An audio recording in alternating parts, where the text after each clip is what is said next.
Back to the latest edition of Techno News. There's quite a lot going on, as you may have seen on Twitter and wherever. I'm just going to quickly try and recap it as far as I understand it and how it might affect people. If I'm wrong, please let us know in the comments, or if you've got anything else to say, please just get involved. You're more than welcome to do so. I do try and respond to comments as best I can. So yeah, as obviously Glimmerish was closing down at the end of the month, which we're all aware of. It's still sad, but they're still trying to do the best they can, pushing on with the Pride Month events and things like that. Personally, I've been trying to focus on Twitch. However, things in the last year or so have took another turn. They seem to have shot themselves in the foot again. So this is going to be a doozy. Twitch sucks. Yeah. It's success. Like, they want to take all your money. Yeah, as I say, they've announced changes to the advertising guidelines. Logos are no longer to be any bigger than 3% of the screen size. They've announced no burned-in videos, no burned-in graphics, and no burned-in audio. So basically, any ads you normally run, anything you might have created yourself to promote items and things like that, are no longer allowed.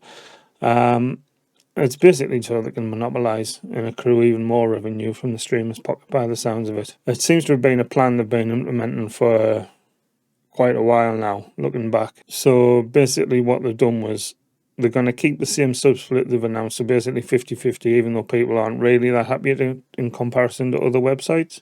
Alongside that, they incentivized streamers to run ads to sort of compensate for that, running anywhere up to 6 minutes of ads every hour, which is basically 1 minute of ads every 10 minutes if you work it out. So it's quite intrusive, is a word I could use for that. Basically, the forced ads, you have to watch them regardless. There is a way around it by either subbing to the channel, but obviously viewers, streamers don't really want to subscribe to everybody they see. It become expensive that way, £5 a pop. So what they've done was they started pushing Twitch Turbo, which cost $8.99, and that eliminated ads from every stream, and all the money went directly to Twitch instead of half of it going to the streamers, etc. like that. So they were trying to push that in the background. Then recently, they subtly increased the cost of that to $11.99. Removed its name and changed the button that used to say Twitch Turbo to just say watch ad free. So it's sort of like a backhanded way of getting people to subscribe to Twitch as opposed to the individual streamers. It's all a bit sus, to be honest, if you ask me. I haven't really been an advocate for Twitch as such, but I've just been bouncing around trying to find somewhere where I'm happy to settle and stream, and I've been growing a little bit of an audience. I had a few guys popping in and out and having a chat every now and then, and it's been quite nice, to be honest. But this is me, and I think it won't affect me directly at the minute. Obviously, I'm not that big enough of a streamer to have advertised products and things like that, but I can see why a lot of people are frustrated with this, and a lot of the bigger names are again looking to leave. Coinciding with that, the question I was thinking was like, how will this affect esports in general? Because a lot of them, Valorant for one, and Call of Duty was exclusive to Twitch as far as I'm aware. They had an exclusive deal.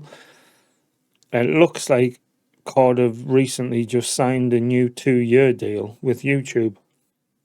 So I'm not sure how the sort of limitations on the advertising will affect the esports channels, whether they get special rights to do their own thing or whatever if they pay however much, I don't know. But it's a bit of a strange one, that. And it's got you wondering, like, will other games follow suit if COD's signed an exclusive deal with YouTube with other games like Valorant and League of Legends and things like that. What do you think? Let us know in the comments below. I really don't know what to make of it all, to be honest. Like I said, it won't have any real massive impact on myself because I'm not really making any money from it anyhow. But I can see why a lot of people are frustrated with this. Sticking with the rant as such. So yeah, I was looking and I found on Twitter a Nike account at .swoosh. If you follow the links on there, it takes you to a website where you can effectively create your own Nike branded footballs, American footballs, boots, helmets, things like that. What then happens is they get created as NFTs. Alongside that, there was an announcement that these are going to be incorporated into EA sports games. Madden was the one that was mentioned, but I'm assuming FIFA, hockey, basketball, all of the above will be following suit with this. So not only are they trying to sell the imaginary stickers of the players for the ultimate teams or wherever it is in whichever game you play, they're now going to be pushing these imaginary bits of gear that can be used in the game. But not only that, you can then transfer them, i.e. sell them, to other players. It's a bit of a sus way of going around things. It's just more money getting pumped into the process. As far as I'm aware, it's not EA pushing this, it's Nike. But it's a worry that NFTs are coming into games and they're going to be more and more prominent. Obviously, Doc's game got mentioned prior. Really don't agree with this. It's just more money making for the sake of money making. What do you think? Like, where do you stand with the NFT market and things like that? I don't get it personally, but maybe that's just me being old. But yeah, again, let me know what you think in the comments below. Right, that's enough of the rant. So yeah, other news that will affect me is Valorant. As much as it's pissed us off this week, it's still a game I play regularly. And there are a lot of changes coming to the game as well. Some were implemented last night, today. Others are following at the end of the episode in time for the Masters Championships and things like that kicking off.